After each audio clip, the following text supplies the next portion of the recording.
Now, Donald Trump is reviving one of the most controversial policies of his presidency, a sweeping travel ban affecting over a dozen nations. Now, starting Monday, when the reciprocal tariffs also come into effect, citizens from 12 countries, including Iran, Somalia, Afghanistan, and Libya, will be barred from entering the US. Now, the new order also places stricter entry limits on visitors from another 7 countries. Now, Trump says that this move is needed to protect national security, citing a report on hostile attitudes towards America. Now, critics say it echoes the 2017 Muslim ban, which triggered chaos and legal backlash during his first term as well. Meanwhile, Donald Trump is once again turning up the heat on Fed Chair Jerome Powell, demanding immediate rate cuts after a weak ADP jobs report. Private payrolls rose just 37,000 in May, well below expectations, prompting Trump to post, "Too late, Powell must now lower the rate." Calling Powell unbelievable, Trump slammed the Fed for falling behind Europe, which has already cut the rates 9 times.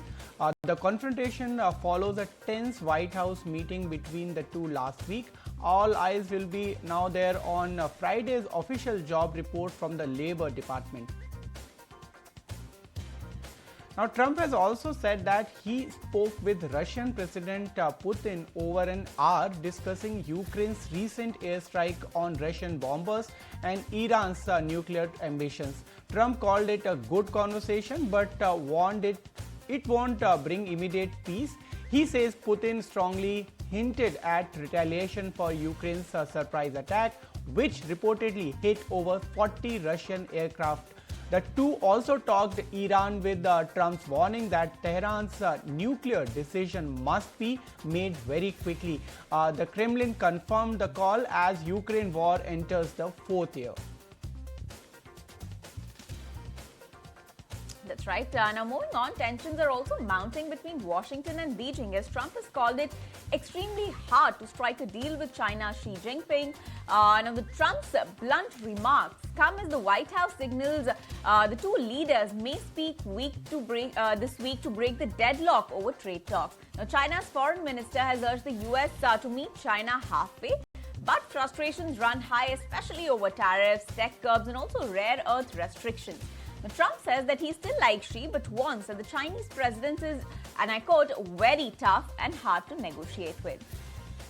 Yes, and U.S. Commerce Secretary Howard Lutnick actually called certain probes essential to reviving U.S. manufacturing and protecting key industries like aerospace. He said the U.S. will set tariff decisions on aircraft imports by month end, and that is a part of a broader review. During a Senate testimony, Lutnick called over $300 billion has now been committed under CHIPS Act, and he pushed back against reciprocal tariff cuts, especially with countries like Vietnam, which he criticized for trade imbalances and reliance on Chinese supply chains. All right, moving on to some comments coming in from Elon Musk. Now, he is going scorched earth on Donald Trump's tax cut bill a day after calling it a disgusting abomination. He is urging lawmakers to kill the bill.